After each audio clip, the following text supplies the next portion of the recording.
নবী সাল্লাল্লাহু আলাইহি ওয়াসাল্লামের সামনে ওমর রাদিয়াল্লাহু আনহু বসে আছেন। কে বসে আছেন? ওমর রাদিয়াল্লাহু আনহুর নাম তো জানেন, ইসলামের দ্বিতীয় খলিফা। তিনি জাস্ট এমনি কৌতূহল বশত দেখছেন, দেখে নবীজিকে বলছেন যে তাওরাতে কিছু সুন্দর কথা আছে ইয়া রাসূলুল্লাহ। এই কথা বা এই স্টেটমেন্ট শোনার সাথে সাথে নবী সাল্লাল্লাহু আলাইহি ওয়াসাল্লামের চোখ মুখ রাগে লাল হয়ে গেল। হাদিসটা মিশকাতে আছে। রাগে লাল হয়ে নবী সাল্লাল্লাহু আলাইহি ওয়াসাল্লাম বলছেন যে ইয়া ওমর, হে ওমর, তুমি আমার সামনে তাওরাত পড়ছো? জেনে রাখো, লাউ কানা মূসা হাইয়ান, যদি মূসা আলাইহিস সালাম এখন জীবিত থাকতো। তাওরাত কার উপর নাজিল হয়েছে? মূসা। তাওরাত পড়ছো আমার সামনে, তাওরাত যার উপর নাজিল হয়েছে সেই মূসা আলাইহিস সালাম যদি জীবিত থাকতো এখন, ফাত্তাবা'তুমুহু, আর তোমরা আমাকে বাদ দিয়ে তার অনুসরণ করতে, ওয়া তারাকতুমুনি, আমাকে ছেড়ে দিতে, লা দালালতুম আন সাওয়াইস সাবিল, তাহলে তোমরা অবশ্যই পথভ্রষ্ট হয়ে যেত। তাওরাত পড়ছো, এখন যদি মূসা আলাইহিস সালামও জীবিত থাকতো আর তোমরা আমাকে বাদ দিয়ে নবী মূসার অনুসরণ করা শুরু করতে, তোমরা অবশ্যই জাহান্নামী হয়ে যেতে। লাউ কানা মূসা হাইয়ান, যদি মূসাও জীবিত থাকতো এখন, আবার যদি জীবিত করা হয় আলাইহিস সালাম, লাত্তাবা'নি, অবশ্যই তাকে আমার অনুসরণ করতে হবে। কথা কি বুঝতে পারছেন? এই কারণে শেষ জামানা যখন ঈসা ইবনে মারইয়াম আসবেন, তিনি নতুন কোনো শরীয়ত নিয়ে আসবেন না। কি নিয়ে আসবেন? তিনি মুহাম্মদ সাল্লাল্লাহু আলাইহি ওয়াসাল্লামের অনুকরণ রূপেই পৃথিবীতে আসবেন ইনশাআল্লাহ। তো আল্লাহ পাক আমাদেরকে দিয়েছেন আল কোরআন, এবং কোরআন এর ব্যাখ্যা হচ্ছে হাদিস। নবী সাল্লাল্লাহু আলাইহি ওয়াসাল্লাম বিদায় হজের ভাষণে বলেছেন, এই হাদিসটা খুব ভালো করে মনে রাখবেন। তিনি বলেছেন যে তারাক্তু ফিকুম আমরাইন, আমি তোমাদের মাঝে মাত্র দুটা বস্তু ছেড়ে যাচ্ছি। কয়টা বস্তু? দুটা বস্তু। লান তাদিল্লু মা তামাসসাকতুম বিহিমা, তোমরা কোশ্চিনকালেও পথভ্রষ্ট হবে না যতদিন পর্যন্ত এই দুটাকে আঁকড়ে ধরে থাকবে। ঠিক আছে? তোমরা কোশ্চিনকালেও পথভ্রষ্ট হবে না যতদিন পর্যন্ত এই দুটাকে তোমরা শক্ত করে আঁকড়ে ধরে থাকবে। অন্য হাদিসে আছে দাঁতের মাড়ি দিয়ে কামড়ে থাকবে। আপনি সামনের দাঁত দিয়ে কিছু কামড়াতে গেলে কিন্তু টান দিলে ছিঁড়ে যাবে না? দাঁতের মাড়ি দিয়ে যদি শক্ত করে ধরেন, এত সহজে কিন্তু টান দিলে ছিঁড়বে না। এই জন্য নবীজি বলছেন সাল্লাল্লাহু আলাইহি ওয়াসাল্লাম দাঁতের মাড়ি দিয়ে কামড়ে ধরে থাকবে কোরআন এবং সুন্নাহকে। সেই দুটো বস্তু কি? নবী সাল্লাল্লাহু আলাইহি ওয়াসাল্লাম বলছেন, একটা হচ্ছে কিতাব আল্লাহ, আল্লাহ পাকের কিতাব মানে কি? আল কোরআন। ওয়া সুন্নতি নবীহি, মানে নবীর সুন্নাত, অর্থাৎ হাদিসগুলো। কোরআন এবং সুন্নাহ মিলে ইসলাম। এই ইসলামটাই হচ্ছে আল্লাহ রাব্বুল আলামিনের মনোনীত সর্বশেষ দিন, সর্বশেষ টেস্টিমেন্ট। মানে আদম আলাইহিস সালামও তো মুসলিম ছিলেন, নূহ আলাইহিস সালামও মুসলিম ছিলেন, ঈসা আলাইহিস সালাম, মূসা আলাইহিস সালাম, ইব্রাহিম আলাইহিস সালাম, এই যে লক্ষ লক্ষ নবী রাসূল, তারা মুসলিম ছিলেন না? সবাই মুসলিম ছিলেন, কিন্তু সর্বশেষ যে বিধিবিধানগুলো আল্লাহর পক্ষ থেকে এসেছে সেটা কি? কোরআন এবং সুন্নাহ এবং ইসলামের এই নতুন রূপটা, সর্বস্বীকৃত সর্বনতুন যে রূপটা, এটা কিয়ামত পর্যন্ত থাকবে ইনশাআল্লাহ। তো ইসলাম চির প্রাচীন এবং চির নতুন, চির আধুনিক। আমরা কি বুঝাতে পারছি? এখন এই ইসলামটা কি পরিবর্তনযোগ্য? উত্তর না। আল্লাহ পাক সূরা মাইদার 3 নম্বর আয়াতে বলছেন, আল ইয়াউমা আকমালতু লাকুম দীনাকুম ওয়া আতমামতু আলাইকুম নি'মাতি ওয়া রাদিতু লাকুমুল ইসলাম দীনান। আল্লাহ পাক বলছেন, আজকে আমি তোমাদের উপরে দিন ইসলামকে পরিপূর্ণ করে দিলাম। পরিপূর্ণ করে দেওয়ার অর্থ হচ্ছে এখানে সংযোজন বিয়োজনের কোনো সুযোগ নাই। কেউ যদি বলে 5 ওয়াক্ত নামাজের জায়গায় 6 ওয়াক্ত বানাই দিব আমরা, ঠিক আছে? সুযোগ আছে? সুযোগ নাই। জাকাতের বিধানটা খুব কঠিন মনে হয়, জাকাতের নিসাবটা একটু কমাই দিব, পারবে? ইসলামের চুল পরিমাণ কিছু ঢোকানোর বের করার কোনো সুযোগ নাই। কেন নাই? কারণ আল্লাহ পাক এই দিনটাকে পরিপূর্ণ করে দিয়েছে। আল ইয়াউমা আকমালতু লাকুম দীনাকুম, দিনটাকে কামেল করেছে। কামেল মানে, কামেল পাস মানে কি? সার্টিফিকেট পাইছে পরিপূর্ণ, তাই না? সার্টিফিকেট সব কিছু না, জ্ঞান সব কিছু। এবং এই জ্ঞান শুধুমাত্র বই পড়ে অর্জিত হবে এমনও নয়। জ্ঞান আসে কার পক্ষ থেকে? আল্লাহর পক্ষ থেকে। এটা মনে রাখবেন, জ্ঞান আল্লাহর পক্ষ থেকে আসে। হ্যাঁ, জ্ঞান কখন আসবে? যখন আপনি পরিশ্রম করবেন, আপনার পরিশ্রম আল্লাহ পাক দেখবেন, আপনি ধারাবাহিকভাবে লেগে থাকবেন, আল্লাহর কাছে বেশি বেশি দোয়া করবেন, পাপ ছেড়ে দিবেন, গুনাহ ছেড়ে দিবেন, গুনাহমুক্ত অন্তর নিয়ে আল্লাহর কাছে কান্নাকাটি করবেন, আল্লাহ পাক ইনশাআল্লাহ ইলম দান করবে ইনশাআল্লাহ। ইমাম শাফি রাহিমাহুল্লাহ বলতেন যে আমি অনেক পড়ি কিন্তু ভুলে যাই। তার ওস্তাদ তাকে বললেন যে তুমি পাপ করা ছেড়ে দাও, যদি গুনাহ করতে থাকো তাহলে তোমার অন্তরে আল্লাহর নূর নাজিল হবে না। ঠিক আছে? তো গুনাহ মুক্ত অন্তর নিয়ে ইলম চর্চা করতে হয়। আল্লাহ পাক তৌফিক দান করুন, আমিন। আর ইলম অর্জন করে যদি অহংকার আর হিংসা চলে আসে, তাহলে সেই ইলম হবে শয়তানের ইলম। শয়তান প্রচণ্ড আলেম ছিল, কিন্তু ইবলিস কি ছিল? আলেম ছিল। সে কিন্তু আলেম আর আবেদ ছিল, সে এলেম অনেক অর্জন করেছিল এবং আল্লাহ পাকের প্রচুর ইবাদত করত, কিন্তু তারপরেও কেন সে জাহান্নামী হলো? কারণ একটাই, আবা ওয়াস্তাকবার, সে উদ্ধত হয়েছিল, অহংকার করেছিল। ইসলাম পরিপূর্ণ, এখানে সংযোজন বিয়োজনের কোনো সুযোগ নাই। এখন ইসলাম ছাড়া অন্য কোনো দিন মানলে কি হবে কিনা? আল্লাহ পাক সূরা আলী ইমরানের মধ্যেই বলছেন, ওয়ামান ইয়াবতাগি গায়রাল ইসলামি দীনান ফালা ইউকবাল মিনহু, কেউ যদি ইসলাম ছাড়া, এই পরিপূর্ণ দিনটা ছাড়া অন্য কোনো জীবন ব্যবস্থা তালাশ করে, তার পক্ষ থেকে কশ্চিনকালেও কোনো আমল কবুল করা হবে না। এটা কার কথা? আল্লাহর কথা।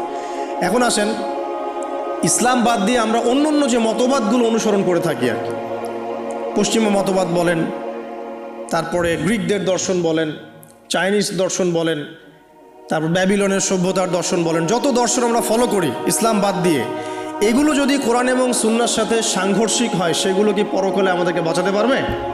পারবে না। কিন্তু যে কোনো মত, যে কোনো পথ, যে কোনো দর্শন যদি ইসলামের অনুকূলে হয়, কোরআন সুন্নাহর কাছাকাছি হয়, কোরআন এবং হাদিসের সাথে মিলে যায়, সেটা ইনশাআল্লাহ তাআলা ইসলামকে এগিয়ে নেওয়ার ক্ষেত্রে সাহায্যকারী ভূমিকা পালন করবে। আমি কি বুঝাতে পারছি? আল্লাহ পাক পৃথিবীতে নামিয়ে দিয়েছেন, এতিম করে ছেড়ে দেন নাই। আল্লাহ পাক হেদায়েত দিয়েছেন, আসমানি কিতাব পাঠিয়েছেন। আসমানি কিতাবের সর্বশেষ কিতাব কি? আল কোরআন, যার ব্যাখ্যা হচ্ছে সুন্নাহ, হাদিস। কোরআন হাদিস মিলেই হচ্ছে ইসলাম। এটা বাদ দিয়ে অন্য কোনো দিন তালাশ করলে আমল কবুল হবে না। এই ইসলামের সংযোজন বিয়োজনের কোনো সুযোগ নাই। এখন ইসলাম বাদ দিয়ে অন্য মতাদর্শগুলো যদি আমরা ফলো করি, সেগুলো যদি কোরআন সুন্নাহর অনুকূলে হয়, ঠিক আছে। যদি কোরআন সুন্নাহর প্রতিকূলে যায়, তাহলে ঠিক নাই। যদি আপনারা বলেন, এখন সারা বিশ্বই কথা বলে যে বেশিরভাগ মানুষ যা বলবে সেটাই হক, বেশিরভাগ মানুষ যেটা বলবে সেটা সঠিক, ডেমোক্রেসি, বেশিরভাগ মানুষ যা বলবে সেটাই সঠিক। এখন এই মসজিদে মনে করেন যে 1000 মানুষ বসে আছেন, কথার কথা, এখন একটা ভোটাভুটি করলাম। বিষয় কি? বিষয় হচ্ছে সুদ হালাল না হারাম। বিষয়টা হচ্ছে সুদ মানবতার কল্যাণে উপকারী না ক্ষতিকর। এখন আপনাদের মধ্যে 999 জন ভোট দিল যে সুদ মানবতার জন্য উপকারী, অর্থনৈতিক অগ্রগতির জন্য সুদের দরকার আছে, সুদের লোন না নিলে এই যুগে চলা যায় না, সুদ না খেলে এই যুগে বিল্ডিং করা যায় না, সুদ না খেলে অর্থনৈতিক প্রোগ্রেস হবে না। তাদের মত এটা। কয়জনের মত? 999 জন। তো বেশিরভাগ মানুষ যেহেতু এটাতে ভোট দিল, অতএব এটা সত্য নাকি? ওই যে একজন আল্লাহর বান্দা বলছেন না এটা ভুল, এটা মিথ্যা, এটা আল্লাহর আইনের বিরোধী, রাসূলের আইনের বিরোধী, এটা মানবতার বিরোধী, সুদ খেলে এক শ্রেণীর মানুষ ধনী হয়, বেশিরভাগ মানুষ গরিব হয়ে যায়, এবং সুদের কোনো কল্যাণ নাই, বরং এর মধ্য দিয়ে সম্পদ সংকুচিত হয়। তার বুঝ, একজনের বুঝ। এখন ইসলামের দৃষ্টিতে ওই একজনের রায়টা নেওয়া হবে না 999 জনের রায় নেওয়া হবে? তাহলে ইসলামের মানদণ্ডে এই প্রচলিত সো-কল্ড ডেমোক্রেসি টিকলো কিনা? টিকলো না, টিকলো না। এখানে বুঝতে হবে যে কখন টিকবে, যখন বেশিরভাগ মানুষের রায়টা কোরআন সুন্নাহর অনুকূলে হয়েছে। এখানে 800 জন বলেছেন সুদ হারাম, 200 জন বলেছে সুদ হালাল, 800 জন সঠিক বলেছে, 200 জন ভুল বলেছে। সঠিক বেঠিকের মানদণ্ড কি? কোরআন এবং হাদিস। এখন আমরা এটাকে নিতে পারবো, এই ডেমোক্রেসিতে কোনো সমস্যা নেই। আমি মনে বুঝাতে পারছি না? আচ্ছা, আরেকজন মনে করেন বললেন যে 4টা প্রচলিত ধর্ম, প্রচলিত 4টা ধর্ম, যেমন বুদ্ধিজম, হিন্দুইজম, খ্রিস্টানিজম এবং ইসলাম, এই 4টা ধর্ম মিলে একটা নতুন ধর্ম করা যায়। কথার কথা বোঝেন? কোনো সমস্যা? 4টা রিলিজন মিলে নতুন একটা ধর্ম করা যায়, এটা কিছু মানুষ মত দিল। আর কিছু মানুষ বলছে না, এটা সম্ভব না, ইসলাম ইসলামের জায়গায় থাকবে, অন্যান্য ধর্ম অন্যান্য ধর্মের জায়গায় থাকবে। তবে আমরা সবার সাথে সম্প্রীতি বজায় রাখবো, কারোর সাথে কারো কোনো দ্বন্দ্বে আমরা যাব না। এখন এই বেশিরভাগ মানুষ যে বলছে যে সব ধর্মগুলো মিলে একটা নতুন মানব ধর্ম তৈরি করা যায়, ওই মতটা সঠিক হবে নাকি অল্প কিছু মানুষের মতটা সঠিক হবে?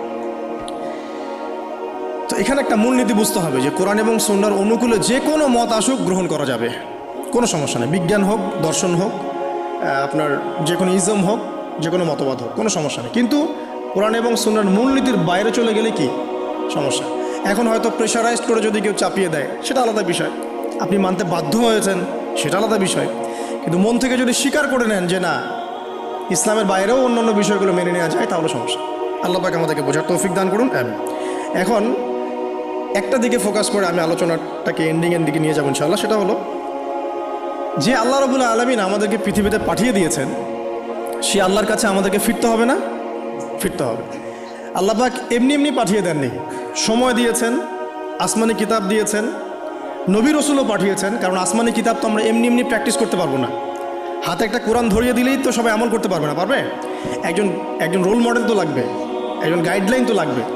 সেই আদর্শ গাইডলাইন হচ্ছে রাসূলুল্লাহ সাল্লাল্লাহু আলাইহি ওয়াসাল্লাম। তাকে দেখে আমরা শিখেছি কীভাবে কোরআন আমল করতে হয়, কীভাবে হাদিসের উপর আমল করতে হয়। এটা সাহাবীরা দেখে শিখেছেন, সাহাবীদেরকে দেখে তার পরের জেনারেশন শিখেছে, তার পরের জেনারেশন দেখে শিখেছে। এভাবে আস্তে আস্তে সিনাই জ্ঞানটা কী হয়েছে, চলে এসেছে। পরে এখন আমরা কিন্তু নবীকে দেখতে পারি না, এখন আমরা দেখি শুধু কোরআন একটা কপিস এবং হাদিসের কিছু বই। আমরা কিন্তু নবীকে দেখি নাই সাল্লাল্লাহু আলাইহি ওয়াসাল্লাম, আমরা সাহাবীদেরকেও দেখি নাই, আমরা তাবেঈ কাউকে দেখিনি, ইমামদেরকেও দেখিনি। 4 ইমামকেও দেখেছেন? দেখেন নাই। এখন কোরআন এবং সুন্নাহর এই যে সিলেবাস আপনি কিভাবে ফলো করবেন? সমকালীন বরেণ্য ওলামায়ে কেরাম যারা আছে তারা যেভাবে কোরআন সুন্নাহর ব্যাখ্যা করছেন, এই ব্যাখ্যাগুলোকে আপনি আগের কিতাবের সাথে মিলিয়ে দেখবেন, যদি ঠিক থাকে এই ব্যাখ্যা গ্রহণ করুন। মানে আমরা এখন আলেম ওলামাদেরকে দেখে দিন শিখছি। যে কোনো মাসআলা জানতে হলে আপনি আলেমের কাছে আসেন না? একটা জব করছেন, যে জবের বিষয় আপনি হয়তো জানেন না, যেখানে হালাল কতটুকু হারাম কতটুকু, আপনি এসে কাকে জিজ্ঞাসা করেন? ইমাম সাহেবকে বা আলেমকে জিজ্ঞাসা করেন। তিনি কোরআন হাদিস ইস্তেহাদ করে গবেষণা করে আপনাকে একটা মত দেন। এই মতটা আপনি ফলো করেন না? এটাই মাযহাব, এটাই হচ্ছে মাযহাব, যেটা না মানলে অবশ্য একজন মানুষ ইসলাম প্র্যাকটিস করতে পারবে না। সবাই তো আর কোরআন সুন্নাহর সব জ্ঞান লালন করে না, করে? সবাই কি কোরআন সুন্নাহর সমস্ত জ্ঞান লালন করবে? কোরআন এবং হাদিস ফলো করতে হবে। তো কোরআনের সব আয়াত কি আমি জানি? সব আয়াতের ব্যাখ্যা আমি জানি? হাদিসের সব হাদিস কি আমার মুখস্থ আছে বা ব্যাখ্যা আমি জানি না। যেহেতু আমি কোরআন এবং হাদিসের সব কিছু জানি না, আংশিক জানি, তাই আমার জ্ঞানটা আংশিক হবে। এখন আমার সামনে একটা মাসআলা পড়ে গেল, যে মাসআলা সম্পর্কে আমার জ্ঞান নাই, তখন আপনি কি করবেন? নিশ্চয়ই কোনো আলেমকে জিজ্ঞাসা করবেন, কোনো বড় পীর সাহেবকে জিজ্ঞাসা করবেন, বা যিনি বরেণ্য স্কলার তাকে জিজ্ঞাসা করবেন। তিনি আপনাকে কোরআন সুন্নাহ গবেষণা করে একটা ইস্তেহাদ বা ফতোয়া দিবেন। এই যে আপনি তার মতটা নিলেন, এটাই মাযহাব। এটা খারাপ কিছু না, এটা পথ, মানে তার মতটা নেয়া। এটা না নিলে সাধারণ মুসলিমরা তো আর দিন পালন করতে পারবে না। সবাই তো আর বড় আলেম না, সবাইকে আলেম। যিনি বরেণ্য আলেম, যিনি কোরআন হাদিস সব পড়ে ফেলছে, তার ব্যাপার ডিফারেন্ট। সে নিজেই মুস্তাহিদ, তার তো আর মাযহাব মারার প্রয়োজন হচ্ছে না। সে তো নিজেই মুস্তাহিদ, সে তো নিজেই গবেষণা করে একটা রায় বের করতে পারে, তার তো আর মাযহাব মারার প্রয়োজন হচ্ছে না। তারপরেও এখন এই যুগে এই সৎসাহস কয়জনের আছে যে বলতে পারে কোরআন সুন্নাহর সব জ্ঞান আমি জানি? বলতে পারবে? এই কারণেই বরেণ্য ওলামায়ে কেরামরাও পর্যন্ত তাদের পূর্ববর্তীদের মাযহাবটাকে কি করেন? ফলো করেন। যেটা ফলো না করলে আপনি কিন্তু ইসলামটা পরিপূর্ণরূপে বুঝতে পারবেন না, সমস্যা হয়ে যাবে। আংশিক জ্ঞান নিয়ে যদি আপনি কোরআন সুন্নাহ গবেষণা করে মাসআলা বের করতে চান, সমস্যা হয়ে যাবে, আপনি বিভ্রান্ত হয়ে যেতে পারেন, যেহেতু সব জ্ঞান আপনার নাই। যেমন কিছু মানুষ বিভ্রান্ত হয়ে গেছে, কোরআন সুন্নাহ গবেষণা করে বলছে যে হাদিস আর মানার দরকার নেই, কোরআন মানলেই হবে। হ্যাঁ, এরকম অনেক মানুষ বের হয়েছে। অনেক মানুষ দেখলাম সেদিন বলছে যে কোরআন সুন্নাহ গবেষণা করে দেখেছে যে নবী সাল্লাল্লাহু আলাইহি ওয়াসাল্লাম শেষ নবী নন, আরও নবী নাকি আসতে পারে, নাউজুবিল্লাহ। তো কোরআন সুন্নাহ গবেষণা করে সে তার ওই ভাঙাচুরা বুদ্ধিতে বুঝেছে যে লা ইলাহা ইল্লাল্লাহ কালিমা একবার মুখে পড়লেই হবে, আমলের কোনো দরকার নেই। আবার এক শ্রেণী বের হচ্ছে, ওরা বলছে যে কবিরা গুনাহ যদি করে কেউ, কবিরা গুনাহ যদি কেউ করে ফেলে, সে কাফের হয়ে যাবে, তাকে হত্যা করা যাবে, নাউজুবিল্লাহ। এরকম মানুষ যে বিভ্রান্ত হচ্ছে কেন? বিকজ নিজে অধিক পাণ্ডিত্যে প্রদর্শন করতে গিয়ে অন্যের মত, বড় বড় স্কলারদের আলেমদের মতকে প্রত্যাখ্যান করে নিজে যখন সব কিছু বুঝি এমন দাবি করছে, তখন বিভ্রান্ত হয়ে যাচ্ছে। এই কারণেই পূর্ববর্তী রিনাউন্ড উলামায়ে কেরাম যারা আছেন, ইমাম ফকিহ মুস্তাহিদ যারা আছেন, তাদের রায়গুলো এত ইম্পর্টেন্ট। এই কারণে তারা গবেষণা করে উম্মাকে 100 বছর এগিয়ে দিয়েছেন। তো এখন কি আমি আবার 100 বছর পিছন থেকে শুরু করব? বুঝাচ্ছি দাঁড়ান। মেডিকেল সায়েন্স আছে না, মেডিকেল সায়েন্সের যে বইগুলো পড়ে মানুষ ডক্টর হয়, সেই বইগুলো ওই সেকশনের বিজ্ঞ পণ্ডিতরা লিখেছেন না? এখন কেউ যদি ডক্টর হতে চেয়ে বলে যে আমি এই বইগুলো পড়বো না, আমি আবার নতুন করে বই লিখে বই হয়ে পড়ে ডক্টর হবে? যদি করতেও পারে, তাও তো আর সে 100 বছর পিছায় গেল। বুঝতে পারছি না মনে হয়। কেউ ইঞ্জিনিয়ার হতে চায়, ইঞ্জিনিয়ারিং পড়তে গেলে তাকে অনেক বই পড়তে হয় না, প্রামাণ্য কিছু বই পড়তে হয়। সেই বইগুলো কে লিখেছে? বড় বড় ইঞ্জিনিয়াররাই লিখেছে এই সূত্রগুলো, তাই না? এই বইগুলো পড়ে তারা ইঞ্জিনিয়ার হচ্ছে। এখন একজন মনে করলো, চিন্তা করলো যে আমি ইঞ্জিনিয়ার হব, ইঞ্জিনিয়ারিংয়ের যত বই আছে নিজে আমি গবেষণা করে আবার নতুন বই লিখে ওই বইগুলো পড়ে আমি কী হব? ইঞ্জিনিয়ার হব। এই যদি ইঞ্জিনিয়ার হয়ও তাহলেও কিন্তু 100 বছর পিছিয়ে গেল। বিজ্ঞানী হবে, যে বিজ্ঞানের অনেক সূত্র আছে না, ফিজিক্সের, কেমিস্ট্রি, বায়োলজির অনেক সূত্র আছে না, এই সূত্রগুলো গবেষণা করে করে মানুষ বড় বড় বিজ্ঞানী হচ্ছে না। এখন কেউ যদি চিন্তা করে না আমি নতুন করে সব তত্ত্বগুলো আবার আবিষ্কার করব, করে প্রামাণ্য বই লিখব, সেই বই পড়ে নিয়ে আমি আবার বিজ্ঞানী হব, কত বড় বোকা, চিন্তা করেছেন? তো এখন বিষয়টা হচ্ছে যারা 100 বছর এগিয়ে দিয়েছেন উম্মাকে, নতুন করে আবার 100 বছর পিছন থেকে শুরু করার কোনো মানে নাই। হ্যাঁ, এখন কি করতে হবে? যদি এমন নতুন নতুন কিছু মাসআলা বের হয় যেগুলো কোরআন সুন্নাহর সাথে সরাসরি পাওয়া যাচ্ছে না, তখন আপনি কি করবেন? আলেম ওলামাদের ইজতিহাদের আশ্রয় নেবেন। দেখবেন, আপনি যাচাই করে দেখবেন যে এই মাসআলাটা কোন কোন আলেম কিভাবে রায় দিচ্ছেন। তারপর আপনার বিবেক আছে, আপনার বুদ্ধি আছে, আপনাকে আল্লাহ পাক ইলম দিয়েছেন, কোরআন সুন্নাহ গবেষণা করে আপনি একটা ফতোয়ায় আসতে পারবেন ইনশাআল্লাহ তাআলা। আল্লাহ পাক তৌফিক দান করুন। তো যেটা বলছিলাম, শর্ট করে বলি যে আল্লাহ পাক, তার নাম অনেক বড়, টাইটেল অনেক বড়, কিন্তু সে সরাসরি কোরআন সুন্নাহর বিরুদ্ধে একটা কথা বলছে। আপনি নেবেন তখন আপনি নেবেন না, তখন ওই মাসআলাটা নিয়ে অন্য আলেমদের কাছে যাবেন যে অমুক আলেম তো এই কথা বলছেন, আপনারা কি বলছেন। তখন আপনি যাচাই বাছাই করে একটা সিদ্ধান্তে আসতে পারবেন। এভাবে দিন পালন করলে ইনশাআল্লাহ বিভ্রান্ত হবেন না ইনশাআল্লাহ। আর একা একা বুঝে সব করতে গেলে সমস্যা আছে। আল্লাহ পাক আমাদেরকে একটু বোঝার তৌফিক দান করুন। এখন শেষ করার আগে আমি আর 10-15 মিনিট সময় নিচ্ছি, যে একটা জায়গায় আমি ফোকাস করি যে দিন পালন করতে গিয়ে সবচেয়ে বড় চ্যালেঞ্জটা হচ্ছে, সেটা হচ্ছে আল্লাহকে পাওয়া। কি করা? যে আল্লাহর কাছ থেকে আমরা এসেছি, সেই আল্লাহকে দুনিয়াতে এবং আখিরাতে পাওয়া, এটাই চ্যালেঞ্জ। আল্লাহকে যে ব্যক্তি পেয়েছে সে দুনিয়ার সব পেয়ে গেছে। আল্লাহকে যে পায় নাই সে আসলে কিছুই পায় নাই, ইহকাল পরকালের কিছুই পায়নি। এখন আমরা আল্লাহকে পাবো কিভাবে? এটা বড় প্রশ্ন না? যে আল্লাহর কাছ থেকে, যে জান্নাত থেকে আমরা পৃথিবীতে চলে আসলাম, সেই জান্নাতে যেতে হলে তো আমাকে আল্লাহকে পেতে হবে। আল্লাহকে পেতে হলে আমার কি কি করণীয়? খুব শর্ট করে আমি কয়েকটা পয়েন্টস আপনাদেরকে শেয়ার করছি। 1 নাম্বার, আল্লাহকে পেতে হলে অবশ্যই তার নবী মুহাম্মদ সাল্লাল্লাহু আলাইহি ওয়াসাল্লামকে অনুসরণ করতে হবে। এছাড়া আল্লাহকে পাওয়ার দ্বিতীয় কোনো পথ নেই। আল্লাহকে পেতে হলে অবশ্যই তার নবী মুহাম্মদ সাল্লাল্লাহু আলাইহি ওয়াসাল্লামের আদর্শগুলো জীবনের প্রতিটা ক্ষেত্রে বাস্তবায়ন করতে হবে। চলাফেরা, ওঠা বসা, খাওয়া দাওয়া, ইস্তেঞ্জা করা, মুআমালাত, ব্যবসা বাণিজ্য, অর্থনীতি, সমাজ, রাষ্ট্র, সব ক্ষেত্রে আপনাকে মুহাম্মদ সাল্লাল্লাহু আলাইহি ওয়াসাল্লামের তরিকা, আদর্শটাকে ফলো করতে হবে। তাহলে আপনি আল্লাহকে পাবেন ইনশাআল্লাহ। যে ব্যক্তি আল্লাহকে পেয়েছে সে দুনিয়াও পেয়েছে, আখিরাতও পেয়েছে। যে আল্লাহকে পায় নাই, দুনিয়াও বরবাদ, আখিরাতও বরবাদ। 1 নাম্বার তাহলে কি কাজ? আল্লাহ পাকের সর্বশেষ নবী মুহাম্মদ সাল্লাল্লাহু আলাইহি ওয়াসাল্লামকে অনুসরণ করা, তার আদর্শ মেনে চলা, 1 নাম্বার। 2 নাম্বার হচ্ছে 5 ওয়াক্ত নামাজ। আল্লাহকে পেতে হলে নামাজ লাগবে। নামাজ নাই, আল্লাহ নাই। ওয়াস্তাঈনু বিস-সাবরি ওয়াস-সালাহ, তোমরা সবর এবং সালাতের মধ্য দিয়ে আল্লাহর সাহায্য প্রার্থনা করো। আমরা এই জন্য নামাজে বলি ইয়াকা না'বুদু ওয়া ইয়াকা নাস্তাঈন, আমরা শুধু আপনারই ইবাদত করি এবং আপনার কাছেই সাহায্য প্রার্থনা করি। তো আল্লাহকে পেতে হলে নামাজের কোনো বিকল্প নাই। যে ব্যক্তি নামাজ পড়ে না, আল্লাহর সাথে তার কোনো সম্পর্ক নেই, নো কানেকশন। আপনি যে কোনো কিছু চাচ্ছেন, সেজদায় পড়ে আল্লাহর সামনে আত্মসমর্পণ করেই চাইতে হবে। ওয়াসজুদ ওয়াক্তারিব, আল্লাহ পাক কি বলেছেন? সেজদা করো, নিকটবর্তী হও। তো ব্যাখ্যা অনেক করা যায়। নামাজ না পড়লে কিন্তু মানুষ কুফরিতে লিপ্ত হয়। যে ব্যক্তি মান তারাকা সালাতান মুতাআম্মিদান ফাকাদ কাফারা, যে ব্যক্তি সালাতকে অস্বীকার করে, ফরজ নামাজকে অস্বীকার করে, সে ব্যক্তি কিন্তু কুফরিতে চলে যায়।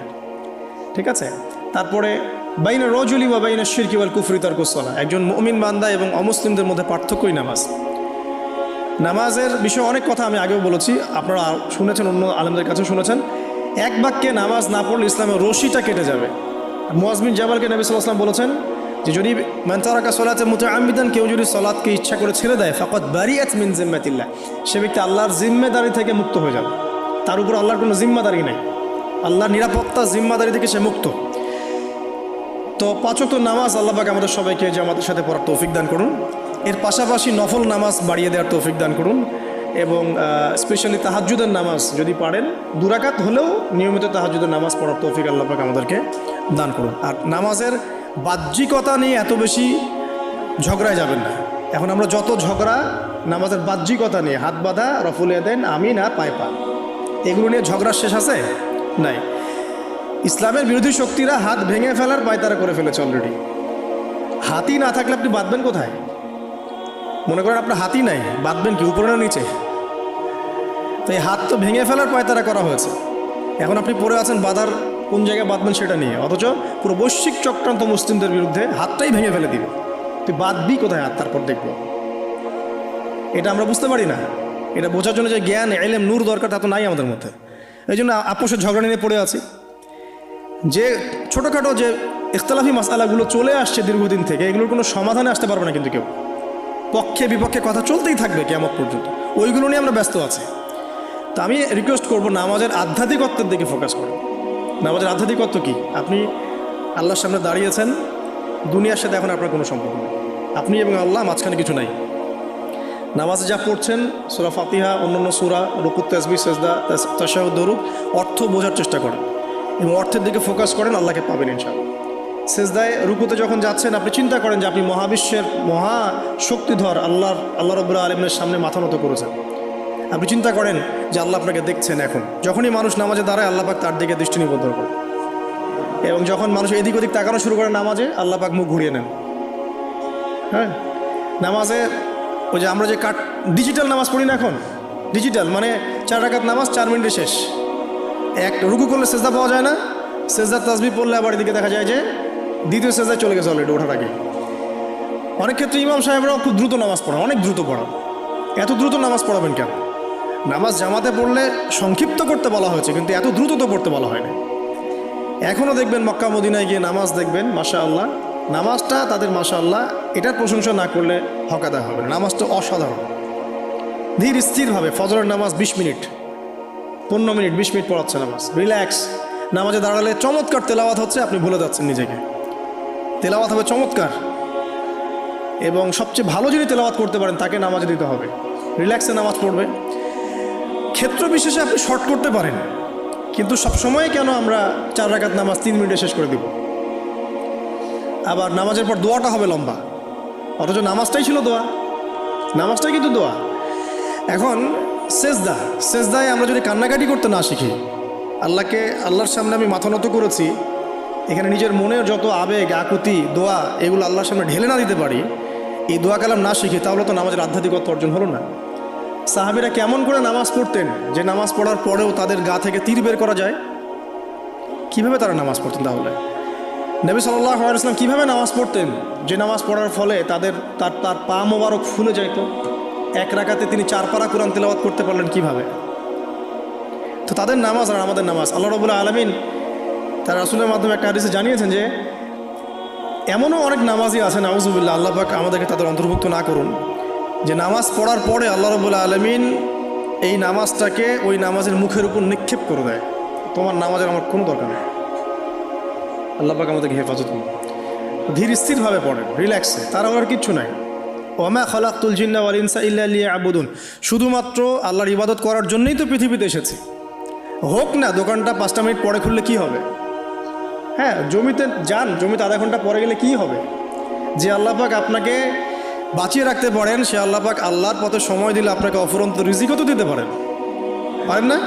আপনি আল্লাহর হয়ে যান, বাকি সব আল্লাহ আপনার দায়িত্ব নিয়ে নেবেন। ইনশাআল্লাহ আপনি নিজে আল্লাহর হয়ে যান, আপনার সব কিছু দায়িত্ব কে নিয়ে নেবে? আল্লাহ নিয়ে নেবে। তো আল্লাহ পাক আমাদেরকে ধীর স্থিরভাবে আধ্যাত্মিকত্ব অর্জন করে নামাজ পড়ার তৌফিক দান করুন। তো দেখুন, আল্লাহকে পাওয়ার সবচেয়ে সেরা মাধ্যম কি? নামাজ। তার আগে বলেছি নবী সাল্লাল্লাহু আলাইহি ওয়াসাল্লামের অনুসরণ। আল্লাহকে পাওয়ার তৃতীয় একটা মাধ্যম বলে দিই আমি, সওম বা রোজা রাখা। অল্প সময় ঘুরিয়ে নিচ্ছি, সওম বা রোজা রাখা। রোজা কেন আল্লাহকে পাওয়ার মাধ্যম জানেন? কারণ রোজা রাখা অবস্থায় আমরা কিন্তু গোপনে পানাহার করি না, করি? আমরা রোজা রেখেছি, গোপনে কিন্তু পানি খেতে পারি, কেউ দেখবে না। গোসল করছেন, আপনি পানি খেতে পারেন, কেউ দেখবে না। লুকিয়ে লুকিয়ে আপনি কিন্তু খাবার খেতে পারেন, কেউ দেখবে না, বাসায় কেউ নাই দেখার, কিন্তু আপনি খান না। আপনি সবর করেন, সহ্য করেন, একদম সূর্যাস্তের সময় গিয়ে আপনি ইফতার করেন। এই যে কাজটা আপনি কেন করেন? কারণ আপনি ফিল করেন যে আল্লাহ আপনাকে দেখছেন। কেউ আপনাকে দেখুক না দেখুক, আল্লাহ আপনাকে দেখছেন। এটাই হচ্ছে ইহসান, এটাই হচ্ছে আল্লাহ পাকের মারিফতকে উপলব্ধি করা। আল্লাহ রাসূল সাল্লাল্লাহু আলাইহি ওয়াসাল্লাম বলেছেন, ইহসান হচ্ছে আন তা'বুদাল্লাহা কাআন্নাকা তারা, তুমি এমনভাবে আল্লাহর ইবাদত করবে যেন তুমি আল্লাহকে দেখছো। ওয়া ইল্লাম তাকুন তারাহু ফাইন্নাহু ইয়ারাক, তুমি আল্লাহকে দেখতে না পারলেও বিশ্বাস করবে আল্লাহ তোমাকে দেখছেন। তো এটা রোজা রাখলে উপলব্ধি হয় না যে আল্লাহ আমাকে দেখছেন, এটা হচ্ছে আল্লাহকে পাওয়ার মাধ্যম। এই জন্য রমাজানের রোজা অবশ্যই রাখবো ইনশাআল্লাহ। পাশাপাশি এই যে সোমবার, বৃহস্পতিবার বা এই যে মাসের 3 দিন আইয়ামে বীজের সওম আছে, 13, 14, 15, আরাফার সওম, আশুরার সওম বা নফল সওম, এগুলো রাখার অভ্যাস করলে আল্লাহকে পাওয়া যাবে ইনশাআল্লাহ। আল্লাহ পাক আমাদেরকে বেশি বেশি সওম রাখার তৌফিক দান করুন। এবং আমাকে আপনাদের সবাইকে বিগত জীবনে আমরা যারা বিভিন্ন সময় সওম রাখি নাই বা রাখতে পারি নাই বা বিভিন্ন সালাত পড়ি নাই, পড়তে পারি নাই, এগুলোকে হিসেব করে আদায় করার তৌফিক আল্লাহ পাক দান করুন। আমিন। 4 নম্বর একটা মাধ্যম বলে দিয়ে আল্লাহকে পাওয়ার, সেটা হলো তিলাওয়াতে কোরআন। কোরআন তেলাওয়াত যে যত বেশি করবে, অর্থ উপলব্ধি করে পড়বে, সে আল্লাহ পাককে চাক্ষুষ পাবে ইনশাআল্লাহ। মানে আল্লাহ রাব্বুল আলামিন একটা চিঠি দিয়েছেন, মনে করেন আপনাকে, আপনার একজন কথার কথা এক্সাম্পল দিচ্ছি যে আপনার কোনো একজন বন্ধু আছে অনেক দূরের কোনো দেশে, তা আপনি তাকে দেখেনও নাই, আপনি তাকে চিনেনও, মানে আপনি তার চেহারা দেখেন নাই, তাকে চিনেন না, তার সাথে যোগাযোগের মাধ্যম হচ্ছে আপনার চিঠি বা মেসেজ, ঠিক আছে? এখন সে আপনাকে কিছু মেসেজ পাঠালো, এই মেসেজের মধ্যে সে কিছু ইনস্ট্রাকশন দিয়েছে যে এইগুলো করতে হবে, এগুলো করতে হবে, বা আপনার প্রতি ভালোবাসার ইজহার করছে। এখন এই মেসেজটা যদি আপনি পড়তে পারেন, তাহলে আপনি আপনার বন্ধুর সাথে একটা কানেকশন তৈরি করলেন না? বুঝতে পারছি না? আচ্ছা, এখন সমস্যা হচ্ছে কি, আমরা ওই মেসেজটা পড়তেই পারি না। আমরা তো কোরআনটা পড়তেই জানি না, তাহলে মেসেজটা পাবো কীভাবে? আর যারা পড়তে জানি সেই ভাষাটা বুঝি না। এখন ওই বন্ধু মনে করেন চিঠি লিখেছে বাংলা ভাষায়, আর আপনি বাংলা পড়তে জানেন না, তাহলে কি পারবেন উপলব্ধি করতে তার মনের ভাব, সেই বন্ধুর আবেগ, ভালোবাসা, প্রেম আপনি কি উপলব্ধি করতে পারবেন? লিখেছে সে উর্দু দিয়ে বা ইংরেজিতে, আপনি ইংরেজি বোঝেন না, ইংরেজি লিখতে পারেন না, তাহলে কি আপনি তার চিঠি বুঝতে পারবেন? এখন আমরা যেহেতু আরবি বুঝি না, এই কারণে কোরআনের মধ্যে কি পড়া, কি বলেছেন আল্লাহ রাব্বুল আলামিন আমরা উপলব্ধি করতে পারছি। আমি কি বুঝতে পারছি? তো কোরআন শুধুমাত্র তিলাওয়াত করা যথেষ্ট নয়। তিলাওয়াত করলে আপনি প্রত্যেক হরফে 10 টাকা পাবেন, কোনো সমস্যা নাই, কিন্তু ওই মেসেজটাকে উপলব্ধি করতে হলে আপনার অর্থটা জানতে হবে। অর্থ জানলে পরে আপনি দেখবেন আল্লাহকে আপনি চাক্ষুষ সামনে পাচ্ছেন ইনশাআল্লাহ। আপনি হতাশ হয়েছেন, হতাশা দূর করার জন্য সূরা আছে কোরআন। বিপদে পড়েছেন, বিপদ দূর করার সূরা আছে কোরআন। আপনার রিজিকের সমস্যা কাটানোর সূরা কোরআনে আছে। কোনো হাজতের প্রয়োজন, সূরা ইয়াসিন, হাজতের সূরা চলে আসে। অসুস্থ হয়েছেন, শেফার সূরা কোরআনে আছে। বা কাউকে জিন টোনা করা হয়েছে, বানটোনা করা হয়েছে, ওর শেফাও কোরআনে আছে। এমন কোনো বিষয় নাই যেটা আল্লাহ রাব্বুল আলামিন কোরআনের মধ্যে নাজিল করেন নাই। ব্যবসা করতে চান, কোরআন কথা বলবে, ঠিক আছে? আপনি সামাজিক বিষয়ে ডিল করতে চান, সূরা হুজুরাত কথা বলবে। আপনি ইতিহাস ভালোবাসেন, কোরআনে ইতিহাস দিয়ে ভর্তি করা আছে। আপনি কাব্য ভালোবাসেন, কবিতা পড়তে ভালোবাসেন, কোরআনের মধ্যে কবিতা দিয়েও ভর্তি আছে। আর রহমান আল্লামাল কোরআন খালাকাল ইনসান, এখানে ছন্দ আছে না? প্রত্যেকটা ছন্দ, ওয়ান নাজমি ইযা হাওয়া মা দাল্লা সাহিবুকুম ওয়া মা গাওয়া ওয়া মা ইয়ানতিকু আনিল হাওয়া, ছন্দ আছে না? আপনি উপন্যাস ভালোবাসেন, কোরআনে অনেক উপন্যাস আছে, পড়লেন যা চান তাই পাবেন কোরআনে। এক কথায় আপনি আল্লাহকে পাবেন কোরআনের মধ্য দিয়ে। তো কোরআনের সাথে যার সম্পর্ক যত বেশি, আল্লাহর মারেফত সে তত বেশি পাবে ইনশাআল্লাহ আজ্জা ওয়া জাল। 4টা বলেছি না? 5 নম্বর হচ্ছে হজ উমরা করা। হজ উমরা আল্লাহ পাক আমাদের সবাইকে বেশি বেশি করার তৌফিক দেখ। হজ এবং উমরা এমন কিছু কাজ আছে যে কাজগুলো সরাসরি আপনার সাথে আল্লাহ পাকে কানেকশন করা হবে। আরাফার মাঠে যাবেন, ওই মাঠে কি কিয়ামত হবে না? আল্লাহকে চিনতে পারবেন এখানেই। তারপরে যে সাই করেন না, সাফা মারওয়া সাই করে, ওখানে গেলে আপনি বুঝতে পারবেন যে কিভাবে ইসমাইল আলাইহিস সালামকে পানি দেওয়ার জন্য তার মা হাজারা এখানে দৌড়দৌড়ি করেছে। বাইতুল্লাহ দেখবেন, আপনি চিনবেন যে আল্লাহর তাওহীদ কী জিনিস। চোখে দেখার সাথে সাথে আপনার ভিতরে এমন একটা ফিলিংস আসবে যেটা ভাষায় প্রকাশ করা যাবে না। চোখে দেখার সাথে সাথে এমন একটা ফিলিংস আসবে, আপনাকে আমি এটা ভাষায় প্রকাশ করে বোঝাতে পারবো না। আপনি জানবেন ইব্রাহিম আলাইহিস সালাম এবং তার ছেলে ইসমাইল আলাইহিস সালাম বাপ বেটা মিলে রাজমিস্ত্রির কাজ করেছে। এটা আপনি জামজাম কূপ দেখবেন, পানি পান করবেন, আল্লাহকে চিনতে পারবেন যে এই কূপ তো অলৌকিক, এই কূপের মতো কূপ নাই পৃথিবীতে, এর পানি কখনো শেষ হয় না, এবং এই পানি খেয়ে মানুষ বেঁচে থাকতে পারে, খাবারের দরকার হবে না। দীর্ঘদিন পর্যন্ত এই পানি খেয়ে মানুষ বেঁচে থাকতে পারবে, খাবারের প্রয়োজন হয় না। তো এই পানির মধ্যে এমন কিছু উপাদান আছে যেটা মানুষের শরীরের রোগগুলোকে শেফা দিয়ে দিবে ইনশাআল্লাহ তাআলা আল্লাহর হুকুমে। তো প্রত্যেকটা কাজে রাসূল সাল্লাল্লাহু আলাইহি ওয়াসাল্লাম শহরে গেছেন মদিনায়, ওই মদিনার বাতাসটা আপনাকে বলে দিবে এটা একটা অন্যরকম শহর, ঠিক আছে?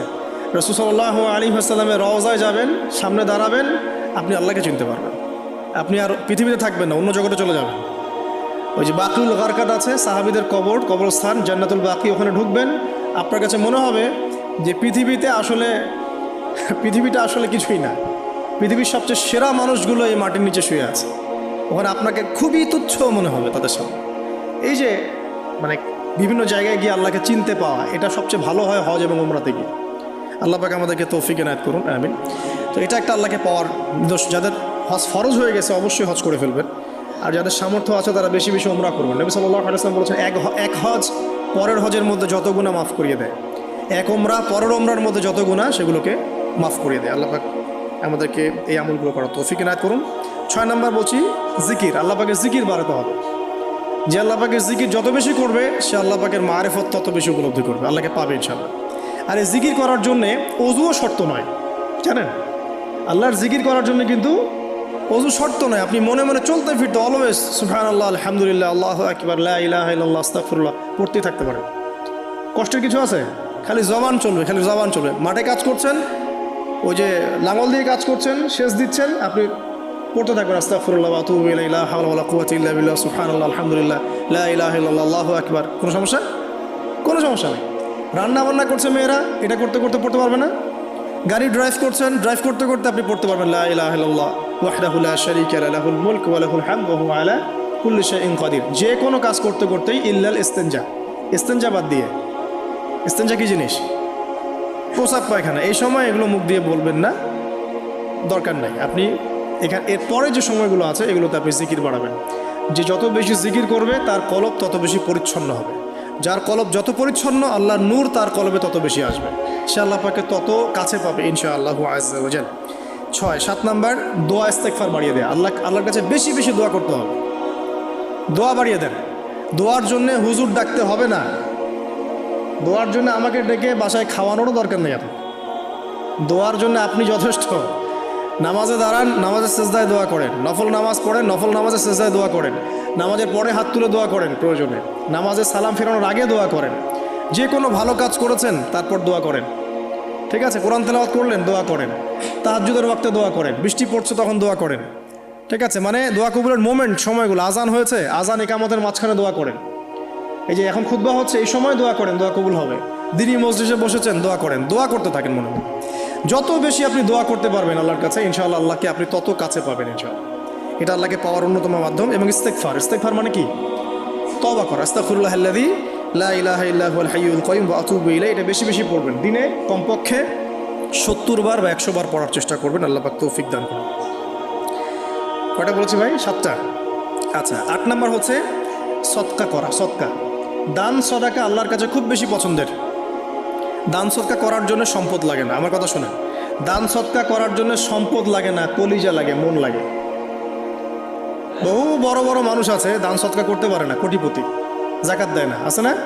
আর বহু গরিব মানুষ ভ্যান চালায়, কৃষিকাজ করে, দেখবেন 100 টাকা দান করে দিল। মন থাকতে হয়, মন, কলিজা বড় থাকতে হয়। তো যাদের কলিজা বড়, মন বড়, তারা দান সদকা করতে পারবে ইনশাআল্লাহ। আর যার মন বড় সেখানেই তো আল্লাহ নূর আসবে। সংক্ষিপ্ত মনে কি, সংকীর্ণ মনে আল্লাহ নূর কোত্থেকে আসবে? কথা বুঝতে পারে নাই? তো দান সদকা বাড়ান। আপনি 1 টাকা দান করেন, 5 টাকা দান করেন, হালাল রিজিক থেকে 1 টাকা দান করেন, সেটা আল্লাহর কাছে অনেক বেশি পছন্দের। একটা হাদিসে নবী সাল্লাল্লাহু আলাইহি ওয়াসাল্লাম বলেছেন, হালাল উপার্জন থেকে আল্লাহর বান্দারা যখন একটা খেজুরও দান করে, আল্লাহ পাক সেই একটা খেজুরকে আস্তে আস্তে বড় করতে থাকেন, বড় করতে থাকেন, বড় করতে থাকেন। এটা এক পর্যায়ে পাহাড়ের সমান হয়ে যায়। এবং কিয়ামতের মাঠে মানুষ তার দান এবং সাদাকার যে ছায়া, এই ছায়ার নিচে অবস্থান করবে। আপনার বিপদ হয়েছে, দান সদকা করেন, বিপদ দূর হয়ে যাবে ইনশাআল্লাহ। জটিল কোনো রোগ হয়েছে, কোনো ডাক্তার ট্রিটমেন্ট করতে পারছে না, সদকা করেন, রোগ ভালো হয়ে যেতে পারে ইনশাআল্লাহ। সদকার ব্যাপক ফজিলত আছে। সদাকা, দান সদাকা, দোয়া, এগুলো তাকদিরের যে বিপদ আপদগুলো আছে না, ঝুলে আছে, আমাদের তাকদিরের বিপদ আছে না অনেক, এগুলোকেও সরিয়ে দিতে পারে। এই শক্তি আছে দোয়া এবং দান সদকার মধ্যে। আল্লাহ পাক আমাদেরকে বেশি বেশি সদাকা করার তৌফিক দান করুন, আমিন। আর সদাকা নফল না করতে পারলেও কমপক্ষে ফরজ জাকাতটুকু দিবেন। ফরজ জাকাতটুকু দিবেন, কারণ জাকাত, সদকা এবং ব্যবসা এগুলো হচ্ছে ইসলামিক অর্থনীতির মূল ভিত্তি। এর সাথে কৃষি কাজ। আর দুটো বলে শেষ করে দেই। 9 নম্বর হচ্ছে আমর বিল মারুফ এবং নাহি আনিল মুনকারের কাজ করা, মানে সৎ কাজের আদেশ করা, মানুষকে অসৎ কাজে নিষেধ করা। এই কাজটা যে যত বেশি করবে সে তত বড় ব্যবসায়ী। কারণ কি, আপনার দাওয়াতে, আপনার লেকচার শুনে, আপনার বই পড়ে, আপনার নসিহত শুনে যদি একটা মানুষও দিনের পথে ফিরে আসে, ওই একটা মানুষের সারা জীবনের যে নেক কাজ, এই সমস্ত নেক কাজের একটা অংশ আপনি পাবেন। আবার আপনি কাউকে অন্যায় থেকে বারণ করেছেন, আপনার দাওয়াত শুনে কেউ সিগারেট ছেড়ে দিয়েছে, মাদক ছেড়ে দিয়েছে, জেনা ছেড়ে দিয়েছে, পণ ছেড়ে দিয়েছে, বা হারাম সুদ ছেড়ে দিয়েছে, ওই মানুষটা এখন সারা জীবন যত ভালো কাজ করবে এই পুরো ভালো কাজের একটা অংশ আপনি পাবেন ইনশাআল্লাহ। এর চেয়ে বড় কিন্তু কোনো ব্যবসা নাই। এই কাজটা করলে আল্লাহ পাকের রহমত নেমে আসে, আর এই কাজটা ছেড়ে দিলে আল্লাহ পাকের গজব নেমে আসবে। যখন মানুষ ন্যায়ের আদেশ এবং অন্যায় নিষেধ ছেড়ে দিবে আল্লাহর গজব নেমে আসবে। আর মানুষ যত বেশি সৎ কাজে আদেশ করবে, অসৎ কাজে নিষেধ করবে, আল্লাহর রহমত তত কাছে আসবে ইনশাআল্লাহ। আল্লাহকে পাওয়া যাবে ইনশাআল্লাহ তাআলা। আল্লাহ পাক আমাদেরকে তৌফিক ইনায়াত করুন। আর সর্বশেষ একটা বলে শেষ করে দেই, সেটা হলো যে আল্লাহর দিনের খেদমত করা বা দিনের কল্যাণে নিজেকে নিয়োজিত রাখা। আল্লাহর দিনের খেদমত করা বা দিনের কল্যাণে নিজেকে নিয়োজিত করলে আল্লাহ পাককে পাওয়া যাবে ইনশাআল্লাহ। এই পৃথিবীতে আল্লাহ পাকের সবচেয়ে গুরুত্বপূর্ণ জিনিসটা কি? নিয়ামতটা কি? আল্লাহর দিন না? এই দিন ছাড়া কি পৃথিবীতে আর কিছু আছে? একটা হাদিসে আসছে যে পুরো পৃথিবীটাই তো অভিশপ্ত। পুরো পৃথিবীটা কি? অভিশপ্ত। শুধুমাত্র দিনের এলেম অর্জনের জায়গা ছাড়া, তালেবে এলেমদের জায়গা ছাড়া, দিনী মাহফিলগুলো ছাড়া, যেখানে নামাজ হয় এই জায়গাগুলো ছাড়া বাকি সব অভিশপ্ত জায়গা। তো এখানে পৃথিবীতে সবচেয়ে গুরুত্বপূর্ণ এবং ইম্পর্ট্যান্ট আল্লাহর কাছে প্রিয় জিনিসটা কি? আল্লাহর দিন। তো আল্লাহর সেই প্রিয় জিনিসটাকে যারা এগিয়ে নেওয়ার চেষ্টা করবে, সেই দিনের খেদমত করার চেষ্টা করবে, দিনের জন্য একটা মসজিদ করা, একটা মাদ্রাসা করা, হ্যাঁ, একটা ভালো কোনো প্রকল্প করার চেষ্টা করবে, আল্লাহ পাক কি তাদেরকে রক্ষণাবেক্ষণ করবেন না? আল্লাহ পাক তাদের অভিভাবক হবেন না? নিঃসন্দেহ হবেন ইনশাআল্লাহ। এবং ইনশাআল্লাহ তাআলা তারা পৃথিবীতেও সফল হবে, পরকালেও ইনশাআল্লাহ তাআলা সাফল্যের চাদর তাদেরকে আঁকড়ে ধরবে ইনশাআল্লাহ তাআলা। আল্লাহ রাব্বুল আলামিন আমরা সবাইকে এই দুনিয়াতে আল্লাহকে পাওয়ার তৌফিক দান করুন।